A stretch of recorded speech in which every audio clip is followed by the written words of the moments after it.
इस video को like करें, हमारे चैनल को सब्सक्राइब कर बेल आइकन जरूर प्रेस करें हमारी न्यू वीडियो सबसे पहले देखने के लिए।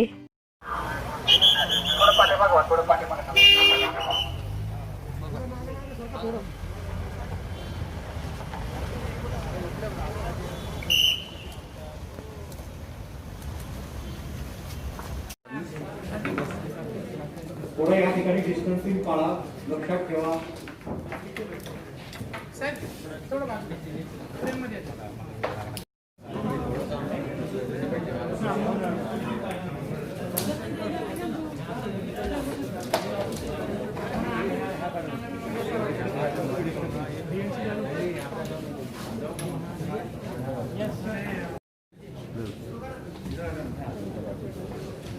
नमस्कार. आज आदरणीय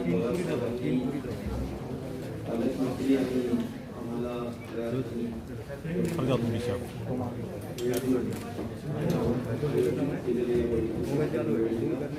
आणि खास करून डिटेल आढावा संपूर्ण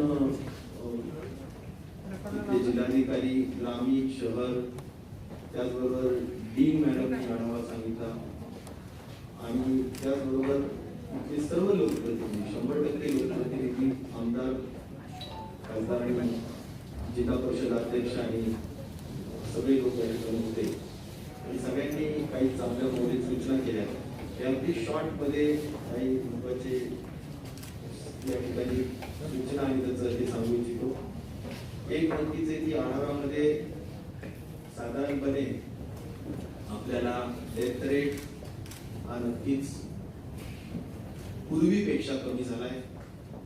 आणखीन आपलं टार्गेट हे 1% कमी आणा अशा पद्धतीचं केंद्र सरकारचं टार्गेट आहे. आज आपण 3.5 वर आहोत. त्याचबरोबर पॉझिटिव्हिटी रेट म्हणजे 100 जर आपण केले केसेस तर साधारण किती पॉझिटिव्ह निघायचे तर पूर्वी 26% पॉझिटिव्हिटी रेट असायचा, तो आता 11% आलेला आहे. त्यामुळं त्यातही मोठ्या पद्धतीने सुधारणा झालेली. त्यात आमचं टार्गेट प्रत्येक गोष्टीचं टार्गेट आहे की ते 10% आत आणावं. त्यामुळे टार्गेटच्या जवळ आलेलं आपण एवढं सांगू.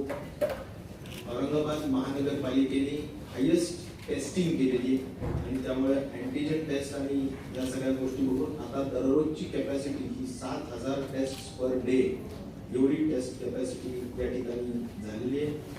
त्याचबरोबर डबलिंग रेट हा एक सगळ्यात महत्वाचा विषय असतो की जो पूर्वी खऱ्या अर्थाने 14 पर्यंत होता, म्हणजे 14 दिवसात डबल व्हायची, आता 26 दिवसात डबल होतं आणि त्यामुळे स्टेट ॲव्हरेजच्या डबलिंग रेट हा बरोबरी नाही पण आणखी सुधारण्याला खूप वाव आहे आणि त्या दृष्टिकोनातून सुद्धा आम्ही सगळ्या सूचना देण्यात आलेल्या आहेत. मला एक सांगितलं पाहिजे की औरंगाबादने सर्वात उच्चांक म्हणजे 1,00,000 टेस्ट या औरंगाबाद महानगरपालिकेपुरतं मी बोलतोय की जवळजवळ 1,00,000 टेस्ट त्यांनी केलेले आहेत आणि त्याचा मोठ्या पद्धतीनं जे काही पॉझिटिव्ह रुग्ण जे कदाचित लक्षात येऊ शकले नसते ते लक्षात आले आणि त्यांना अचूक पद्धतीनं अर्ली डिटेक्शन करू शकतो. आपल्या सर्वांनाच विदित आहे की अर्ली डिटेक्शन हा सगळ्यात महत्वाचा कळीचा मुद्दा आहे आणि तो अर्ली डिटेक्शन मध्ये टेस्टिंग महत्वाचा आहे. त्या दृष्टिकोनातून आपण प्रयत्न करत आहोत. खास करून ट्रीटमेंटच्या संदर्भाने बरेच अंशी मोठी चर्चा या ठिकाणी झाली, ज्यामध्ये काही महत्वाचे विषय असे आहेत की आपल्याला या ठिकाणी घाटी हॉस्पिटलमध्ये 2 महत्वाची मागणी डीननी सुद्धा केली, सगळ्या लोकप्रतिनिधींनी त्याला दुजोराच दिला की आपल्याला जी मल्टी स्पेशालिटी हॉस्पिटल आहे किंवा सुपर स्पेशालिटी हॉस्पिटल आहे त्याला लागणारा मनुष्यबळ आणि त्याला लागणारे फंड्स तर हे दोन्ही मेडिकल एज्युकेशनच्या संदर्भातील विषय मी संबंधित व्यक्तींना कळवतोय. पण याचा अर्थ कोविडच्या हातीपर्यंत आपण एक पॅरलल व्यवस्था केलेली आहे आणि ती व्यवस्था अशी की कलेक्टरला पूर्ण अधिकार दिलेले की त्यांनी 100% पोस्ट भरल्या पाहिजेत. ते रेग्युलर पोस्ट आम्ही लवकरच भरून घेतो, परंतु मीनवाईल नॅशनल हेल्थ मिशनचा जो काही प्रतिमा 60,000 रुपये महिना डॉक्टर्ससाठी असतो MBBS साठी वगैरे तो देऊ त्यांनी आज कॉन्ट्रॅक्च्युअल करावं. जर असं असेल की एखाद्या वेळेस 75,000 किंवा 80,000 90,000 रुपयापर्यंत महिना लागत असेल तर तो महानगरपालिकेने त्यांना ऑग्युमेंटेड करून म्हणजे त्याला कॉन्ट्रीब्यूट करून द्यावं किंवा सप्लिमेंट करावं. म्हणजे त्यांनी आमचं NHM डिपार्टमेंट काही आणि काही महानगरपालिका असं समजून का होत नाही, पण त्या ठिकाणी सुपर स्पेशालिटी मध्ये डॉक्टर्सची उपलब्धता वाढवून कोविडच्या पेशंटला IMSच्या डॉक्टर्स कडून प्रॉपरली सेवा उपलब्ध करून द्यावी अशी सुद्धा अतिशय ठळक सूचना देण्यात आलेली आहे. आणि त्यामध्ये कुठलीही कमतरता असू नये अशाही बाबी या ठिकाणी सुचवण्यात आलेल्या आहेत. त्याचबरोबर प्रामुख्याने ॲम्ब्युलन्सेसचा एक मोठा सर्वदूर चर्चा झाली की बऱ्याच ठिकाणी ॲम्ब्युलन्सेसचा विषय कमी पडल्यात किंवा ॲम्ब्युलन्सेस पाहिजेत. तर ॲम्ब्युलन्सेसची तर आम्ही पॉलिसीच केली आहे. इथं प्रत्येक तालुक्यात 2-2 रिक्विजिशन कलेक्टरनी केलेलेच आहेत. परंतु आम्ही नवीन 500 ॲम्ब्युलन्सेस त्याचं टेंडर ताबडतोबीनं काढण्यात येत आहे किंवा त्याची अंतिम प्रक्रिया जी आहे ती चालू आहे. आणि आम्ही महाराष्ट्रामध्ये 500 त्या ठिकाणी उपलब्ध करून देऊ हे मी आपल्याला जबाबदारी या ठिकाणी सांगतो. त्याचबरोबर महात्मा ज्योतिबा फुले जन आरोग्य योजनेच्या संदर्भात इन जनरल जी काही इथले ट्रस्ट हॉस्पिटल्स आहेत त्यांनी कुठलेही बिल्स आकारू नये किंवा म्हणजे काय म्हणायचं त्याला अतिरिक्त बिल्स किंवा आवाजवी बिल्स आकारू नये, चुकीचे बिल्स आकारू नये याही गोष्टींचं सातत्याने सांगितलं. तर आम्ही त्यामध्ये फार स्पष्ट सूचना दिल्यात. मी मागेही सांगितलं की शासनाचा ऑडिटर प्रत्येक हॉस्पिटलमध्ये असावा आणि त्या हॉस्पिटलमध्ये त्यांनी बिल अगोदर तपासावं, काउंटर सिग्नेचर करावी, नंतरच पेशंटला आणि त्यांच्या काही नातेवाईकांजवळ ते बिल द्यावं, जेणेकरून कुठलीही तक्रार असता कामा नये. जे आम्ही हॉस्पिटल्सला बिल कॅपिंग केलेलं आहे ते बिल कॅपिंग प्रमाणेच बिल दिलं गेलं पाहिजे. आणि महात्मा ज्योतिबा फुले मध्ये सेकंडरी आणि टर्शरी केअर हा महत्वाचा विषय. बऱ्याचदा अशी चर्चा होते की एक बेड आहे आणि एक एसिम्प्टोमॅटिक पेशंट आहे, काहीही त्याला म्हणजे तो पॉझिटिव्ह आहे परंतु त्याला कुठलीही सिम्पटम्स नाही. त्यामुळे तो जर का येऊन बेडवर थांबलेला असेल तर त्याला कुठलंही म्हणजे तो महात्मा ज्योतिबा फुलेमध्ये येऊ शकणार नाही. त्याचं कारण जे दुर्धर आजार आहे किंवा ज्याला मला म्हणायचं सेकंडरी आणि टर्शरी केअर लागते त्यांचाच खर्च खऱ्या अर्थाने म्हणजे जो जास्त खर्च असतो तो महात्मा ज्योतिबा फुलेमध्ये कव्हर आहे. ज्याला काहीही नसेल ते सिम्पटोमॅटिक आहे त्यांनी जर बेडवर थांबलेला असेल तर तो 7 दिवस रिकवर होऊपर्यंत थांबतो आणि निघून जातो. वास्तविक BCH कॅटेगरी हे जे काही कोविड हॉस्पिटल आपण ठेवण्यात आलेले तिथे एसिम्पटोमॅटिक पेशंट असूच नाही. माझं तर आपल्याही सगळ्यांच्या माध्यमातून सांगणे की जे ICU बेड्स आहेत किंवा जिथे ऑक्सिजनची गरज असणारे बेड्स आहेत, सपोर्टेड बेड्स आहेत, त्या बेड्सवर एसिम्पटोमॅटिक पेशंट थांबून बेड्स अडवू नये. आणि प्रशासनाने सुद्धा अशा बेड्सवर एसिम्पटोमॅटिक पेशंट्सना थांबू देऊ नये अशाही सूचना देण्यात आलेल्या आहेत, जेणेकरून ICU बेड्सची कमतरता पडू नये. आणि मग एक आहे की जर एखादं महात्मा ज्योतिबा फुलेचं दवाखाना आहे परंतु तिथे एसिम्पटोमॅटिक पेशंट आहे, तो 10 दिवस राहिला तर मग तो कुठल्याही त्या महात्मा ज्योतिबा फुलेच्या प्रोसिजर्स मध्ये येत नाही, म्हणजे ट्रीटमेंटच्या जे काही प्रोसिजर्स त्यात येत नाही. आणि म्हणून तो निस्ता बसून मग त्याला व्हिटॅमिन C दिला जातो, म्हणजे व्हिटॅमिन Cच्या गोळ्या दिल्या जातील किंवा साधारण किरकोळ स्वरूपाने काही असेल तर त्याला व्हिटॅमिनच्या गोळ्या आणि जनरल ट्रीटमेंट जे असेल त्याला तिथे कव्हर नाहीये हे समजून घेतले जात नाही बऱ्याचदा. आणि म्हणून म्हटलं जातं की अरे महात्मा ज्योतिबा फुलेच्या याच्यात असताना सुद्धा 7 दिवसाचं आमचं समजा आम्ही त्याच्यातही बिल कॅपिंग मध्ये 4,500 रुपये साधारण बेडसाठी आम्ही केलं. मग 4,000 गुणिले 7 दिवस असतील तर 7 चोक 28,000 एवढंच व्हायला पाहिजे. मी यानंतर एक जबाबदारी आपणही ठळक पद्धतीने सांगा की महात्मा ज्योतिबा फुलेच्या हॉस्पिटलमध्ये जे काही हॉस्पिटलचे लोक जर एखादा PPE किटचं बिल लावत असतील, एखाद्या वेळेस मास्कचं बिल लावत असतील तर ते लावता कामा नये, कारण ते कलेक्टर्सनी PPE किट्स पुरवले पाहिजे. कलेक्टरनी PPE किट्स त्यांना पुरवले पाहिजे, त्यांचं बिलवर येता कामा नये. त्यामुळे अशा वेळेस अनेक गोष्टींनी आम्ही मदत करण्याचाच आमचा त्यातला प्रामाणिक प्रयत्न आहे आणि तो आपल्या वर्तमानपत्रांच्या माध्यमातून सुद्धा मला वाटतं सर्व दूर काढण्याची आवश्यकता आहे. सगळ्यांनी मिळून सावरलं अशा प्रकारचं आव्हान देशाच्या प्रधानमंत्र्यांनी बाकीच्या सरकारने, आणि त्यावर साहजिकच आहे की या कामामध्ये सगळे एकत्र येऊन जर आपण परिस्थितीची सामना करू शकलो तर या संकटावर मात करायला आपल्याला यश येईल. आणि म्हणून खासदारांच्या बैठकीमध्ये खासदारांनी याच्यात लक्ष द्यावं सांगितलं. विधिमंडळाचे सदस्य राज्याचे पालकमंत्री ही आपापल्या पद्धतीनं काम करतात, परंतु काही प्रश्न असे असतात की ते केंद्राकडे येतील तर त्या प्रश्नांच्या बद्दलची माहिती घ्यावी.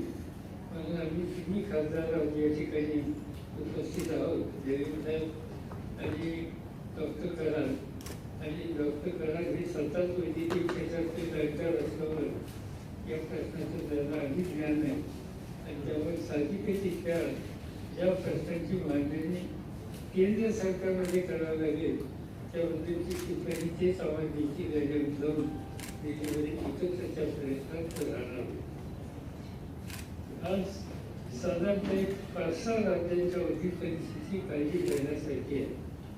त्याच्यामध्ये महाराष्ट्र, तामिळनाडू, दिल्ली आणि कर्नाटक या 4चा अधिक आहे.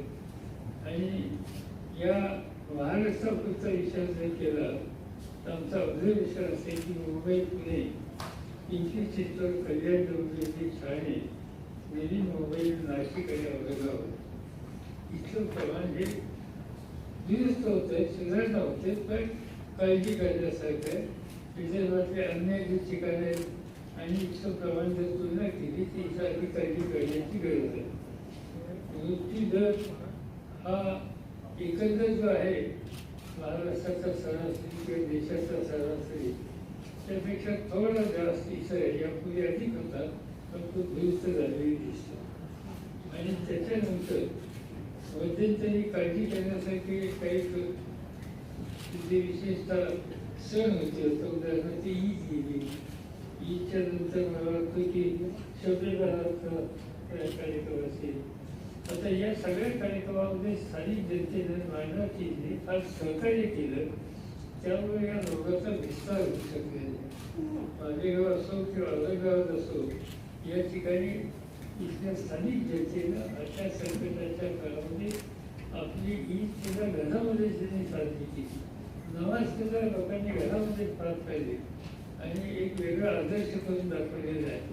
त्यामुळं एकंदर इथली परिस्थिती सुधारण्यासाठी निश्चितपणानं त्याची मदत होईल.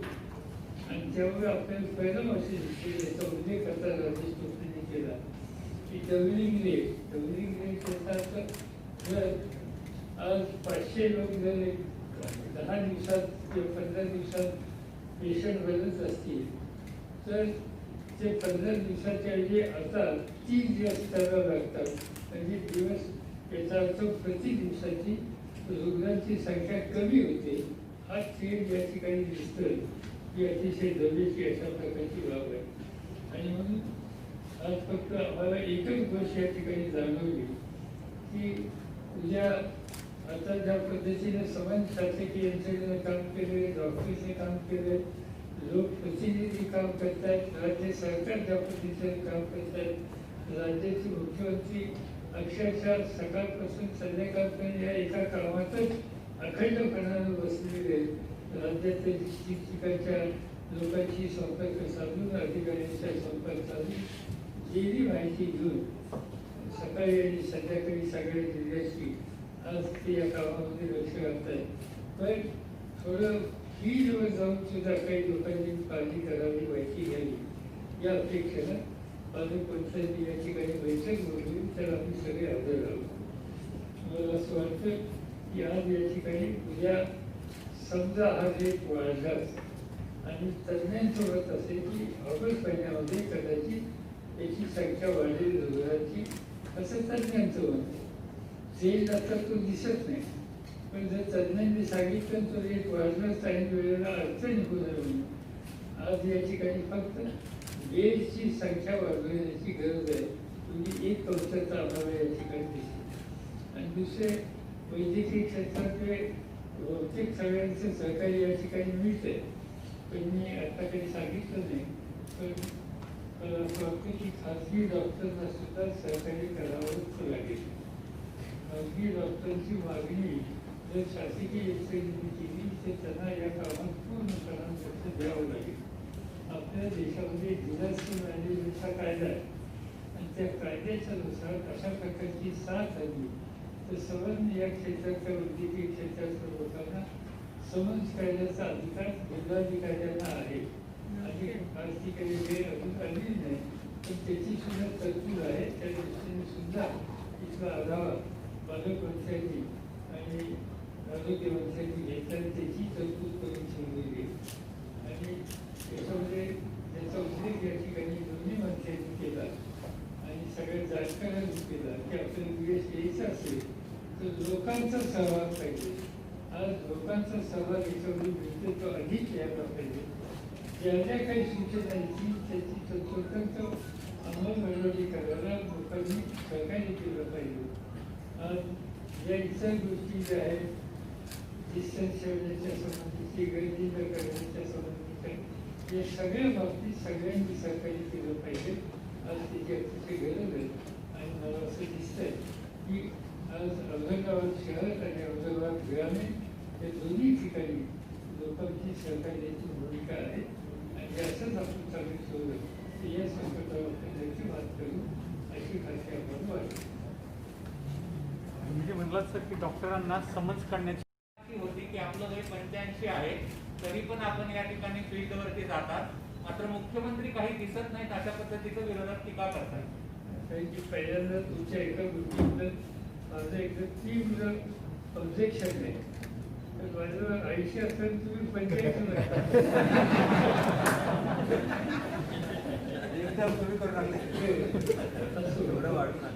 त्याच्यात गमत अशी की लातूरचा जो भूकंप होता तो एका जिल्ह्यातल्या काही भागाच्या पुरता सीमित होता आणि त्यामुळे तिथे जाऊन बसण्याची गरज होती.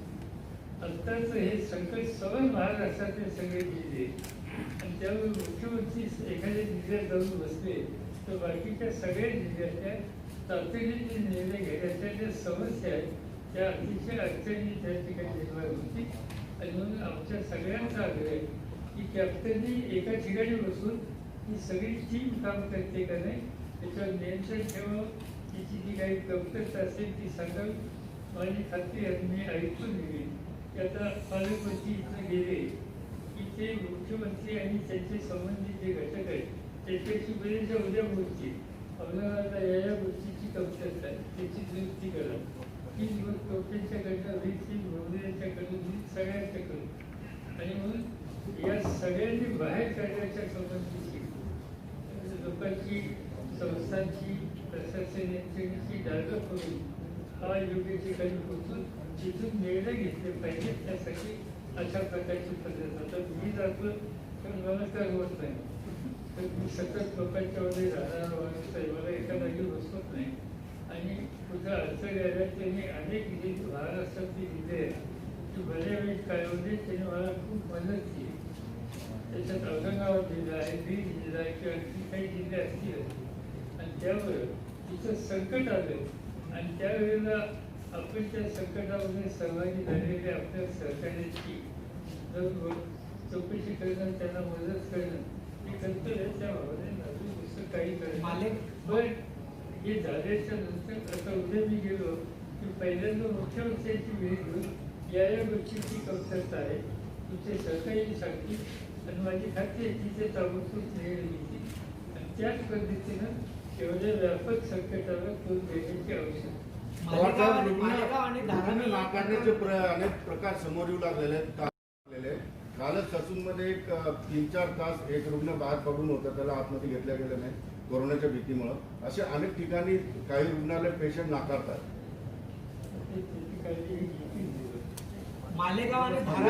नाकारण्याचं काहीच कारण नाही.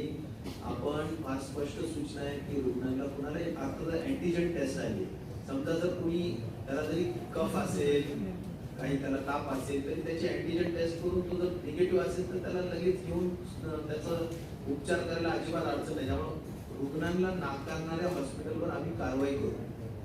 मालेगाव आणि धारावी कंट्रोलमध्ये आलं, परंतु औरंगाबाद, पुणे, मुंबई कंट्रोलमध्ये येत नाहीये. तर आजच्या बैठकीत तुम्ही आढावा घेतला तर कारण काय आहे ते? प्रश्न असा आहे की त्या ठिकाणी कंट्रोलमध्ये आलं लोकांचं सहकार्य खूप होतं आणि त्यामुळे लवकर त्या ठिकाणी इथं थोडं उशीर झाला त्यापेक्षा जास्त. पण तरी आता इथं जो मृत्यू दराच्या सर्च कशाचा आहे, मृत्यू दर कसा कमी करता येईल. कारण मुख्यमंत्र्यांचे स्टेटमेंट आहे की महाराष्ट्रात याच्यामध्ये मृत्यूमुखी पडणाऱ्या लोकांची संख्या मला 0 आणायची हे त्यांनी सांगितले. आणि आज या ठिकाणचा सुद्धा तो दर कमी करण्याच्यासाठी ते येत आहे. आपण आणखी काळजी घेऊया.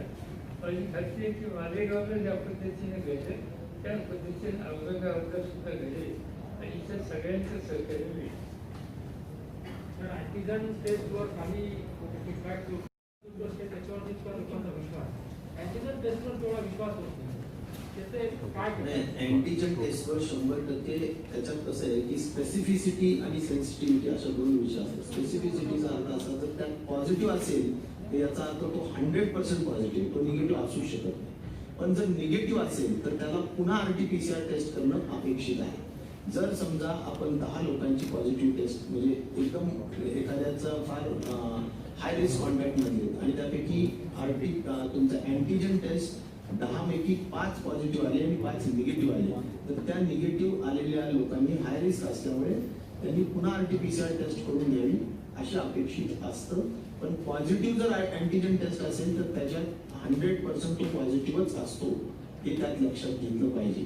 त्याची सेन्सिटिव्हिटी 50% आहे आणि स्पेसिफिसिटी 100%. मग आरोग्य प्रशासनाकडे असा निरोप काय जातो की तो पुन्हा निगेटिव्ह आहे म्हणून, जेव्हा की पॉझिटिव्ह तो कोविड केअर सेंटरमध्ये उपचार घेतोय आणि पुन्हा नाही तसं होण्याचं, जर पॉझिटिव्ह असेल ना तर त्या पॉझिटिव्हला निगेटिव्ह कधीच होणार नाही हे मी तुम्हाला खात्रीशीर सांगतो. RT-PCR मध्ये पॉझिटिव्ह असेल तर तो निगेटिव्ह होणार नाही आणि अँटीजन मध्ये पॉझिटिव्ह असेल तरी तो निगेटिव्ह होणार नाही. पॉझिटिव्हिटी 100% कन्फर्म असते, निगेटिव्हिटी फॉल्स निगेटिव्ह असू शकतो.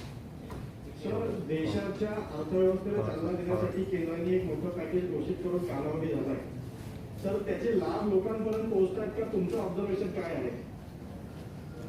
असे अजून तर काही आम्ही याची माहिती घेतली नाही आणि काही इथपर्यंत अद्याप काही आले असं आम्हाला दिसत नाही. आता फक्त राज्य सरकारचा प्रयत्न आहे की उद्योग सुद्धा निर्णय कसा करायचा. याच्याकरता आज या ठिकाणी उद्योगमंत्री आहे त्याचे सतत प्रयत्न चालले की इंडस्ट्री रिव्हायव्हल केली, इकॉनॉमी रिव्हायव्हल केली, कामगार बाहेर निघून गेलेला तो परत कसा येईल. आणि आज आता जो एकंदर इंडस्ट्रीमध्ये 30%-32% लोक आहेत ते नेहमीसारखे कसे होतील. त्याशिवाय पण शेवटी आपल्याला जसा आरोग्याचा हा क्रायसिस आहे तसा आपल्याला इकॉनॉमी रिव्हायव्हल करणं हा सुद्धा क्रायसिस आहे, तेही चॅलेंज आहे. आणि या दोन्ही गोष्टीकडे आपल्याला एकत्रित लक्ष द्यावं लागेल. महाविकास आघाडीचे शिल्पकार म्हणून तुम्ही या सरकारच्या कामकाजाकडे कोरोनाच्या काळामध्ये कसं पाहताय? तर आता या ठिकाणी कोरोना वगैरे या सगळ्या प्रश्नासाठी आले तसं घटना असतील. नाही कोरोनाच्या कामकाजामध्ये मुख्यमंत्री प्रशासनाकडे तुम्ही कसं पाहताय असा माझा उत्तम चाललेलं आहे, फक्त सहकार्य जाऊ नये. सर, एक प्रश्न आहे. सध्याच्या परिस्थितीमध्ये फक्त हॉस्पिटलचे जे वाढीव बिल आहेत, वाढीव बिलामुळेच लोकांना बऱ्यापैकी मनस्ताप सहन करावा लागतोय. ते बसून सगळे प्रश्न सोडवतीलच.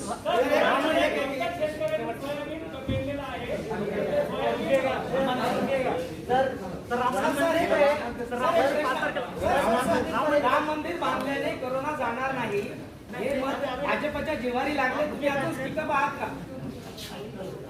5 मिनिट थांबा प्लीज, 5 मिनिट. सर्वांनी सर्व वृत्तपत्र प्रतिनिधींनी इथे थांबावं, मान्यवरांना आधी जाऊ द्यावं.